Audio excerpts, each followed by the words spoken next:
ভোটের আগে ফের রাজ্যে শুটআউট। হাবড়ায় ব্যবসায়ীর বাড়ি লক্ষ্য করে গুলি, মুখ ঢেকে মোটর বাইকে আসে দুজন দুষ্কৃতী, এমনটাই খবর স্থানীয় সূত্রে। ব্যবসায়ীর বাড়ি লক্ষ্য করে পরপর 5 রাউন্ড গুলি, এমনটাই দাবি ব্যবসায়ী গোপাল পালের গেটের তালায় গুলি করে চম্পট।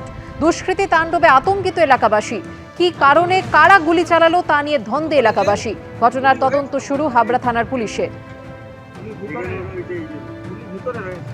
ইতিমধ্যে এই ঘটনায় 3 জনকে গ্রেফতার করেছে পুলিশ।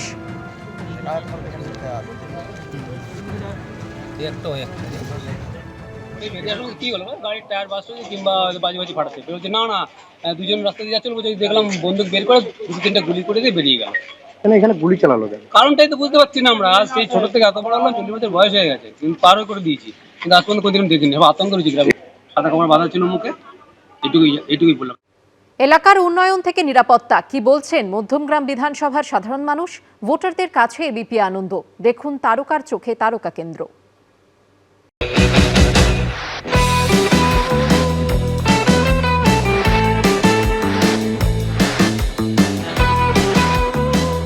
হাতিপাতি করে খুঁজেও কোথাও খুঁজে পাচ্ছি না, জানেন তো কি বলবো। আর কোনো জায়গা আমি বাদ রাখিনি। হ্যাঁ, বইয়ের র্যাক, তারপরে আলমারির মাথা, তোষকের তলা, ঠাকুমার তোরঙ্গ, সব জায়গা খুঁজে দেখে নিয়েছি, আমি কোথাও খুঁজে পাইনি।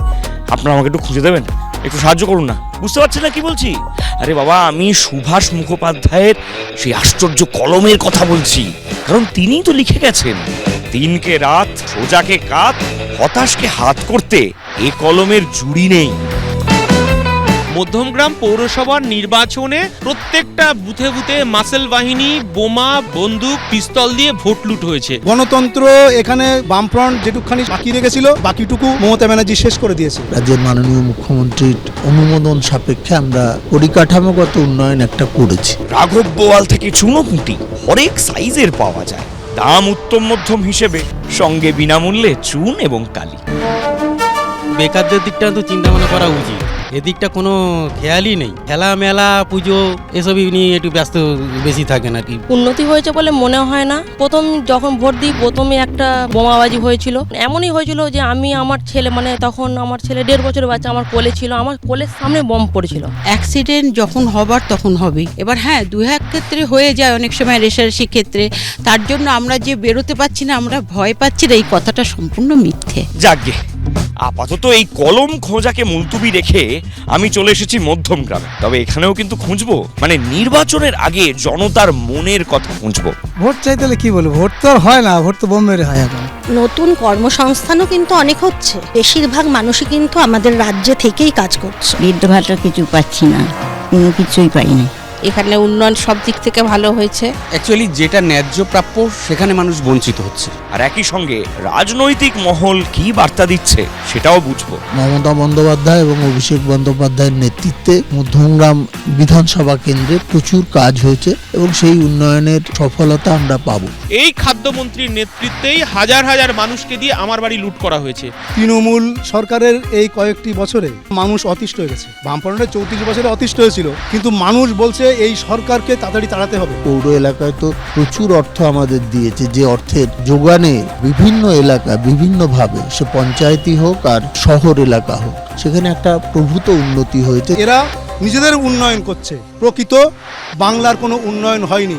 এই রাজ্যের কোষাগারের টাকা নিয়ে জগন্নাথ মন্দির তৈরি করছেন। রাজারহাট উপনগরী, যেখানে বেকার যুবকের স্বপ্ননগরী বলে থাকি, সেই জায়গায় তিনি 15 একর জমিতে তিনি ওখানে দুর্গা অঙ্গন তৈরি করছেন। মমতা ব্যানার্জি আজকে আমাদের কর্মীদেরকে নামে মিথ্যা কেস দেওয়া, আমাদের কোনো কর্মী তারা যদি অটো টোটো চালায় তাদেরকে কর্ম থেকে বিরত রাখা, আজকে তৃণমূলের ক্যাডার লিডার এরা এই জিনিসটা, এই ষড়যন্ত্র বা এই কাজটা করে চলেছে।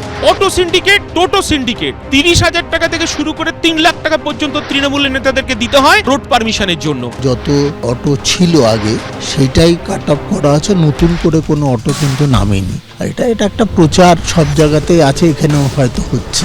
বিধানসভা নির্বাচনের 3টে ইনিংসে মধ্যমগ্রামের মধ্যমণি হয়ে রয়েছেন খাদ্যমন্ত্রী রথীন ঘোষ। 2011, 2016 এবং 2021-এ হ্যাট্রিক করেছেন। 2011 সালে এই কেন্দ্রে সেকেন্ড পজিশনে ছিল ফরওয়ার্ড ব্লক। সেইবার বিজেপির ভোটের শতাংশ ছিল মাত্র 3। 2016 সালে বাম কংগ্রেস জোটের প্রার্থী তাপস মজুমদার ছিলেন সেকেন্ড পজিশনে, আর 2021-এ তৃণমূল কংগ্রেস 49% ভোট পেয়ে থাকলেও হাড্ডাহাড্ডি লড়াই কিন্তু হয়েছিল বিজেপি এবং আইএসএফ এর মধ্যে। সেখানে 24% ভোট গেছিল বিজেপির ঘরে, আর আইএসএফ পেয়েছিল 21% ভোট। প্রকৃত ভোটার তাদের দ্বারা এখানে সরকার নির্বাচিত হচ্ছে না, সরকার নির্বাচিত হচ্ছে অবৈধ ভোটার দিয়ে। মধ্যমগ্রাম বিধানসভা এলাকায় আমরা যতটাই ওপরে ওপরে দেখি না কেন, এখানে মানুষ ভয়ে সন্ত্রস্ত হয়ে আছে। এই যুবসাথী প্রকল্পের মধ্য দিয়ে আমি দেখেছি বিভিন্ন কেন্দ্রে যে তারা বলছে বইপত্র কিনে পরীক্ষা দেয়, কম্পিটিশন এক্সামিনেশনগুলো দেওয়ার ক্ষেত্রে তাদের সুবিধা হবে। আমরা যুবশ্রী নেব, কিন্তু তার বিনিময়ে ভোট দেব না। ভাতা কখনো সলিউশন হতে পারে না বেকার যুবকদের। মানুষ আমাদের নিশ্চয়ই শুভেচ্ছা আশীর্বাদ জানাবেন, দোয়া করবেন, এটা আশা করি। আর ভোটের নদীর নাব্যতা মাপার ভুলে কাব্যটা হাত ফসকে গেল। ইস্তে দখল ইস্তেহার পড়ার আগেই 2.5 বার তাকে ভয় দেখালো। বুঝতে পারতে হেন কিছু পাই না। একটা শিক্ষিত যুবক যাকে বাবা মা পড়াশোনা শেখালো, যার দরকার ছিল চাকরির, যার দরকার ছিল কাজের, আমরা দেখলাম তাকে ভাতা দিয়ে মুখ বন্ধ করার চেষ্টা করা হচ্ছে। এই যে যুবসাথী খুবই ভালো করছে, টাকাটা পেয়ে নিজের ব্যবসার কাজেও যেটুকু জমিয়ে ব্যবসার কাজেও লাগাতে পারবে। আমাদের এখন একটা কাজের দরকারের জন্য পরিবর্তন দরকার।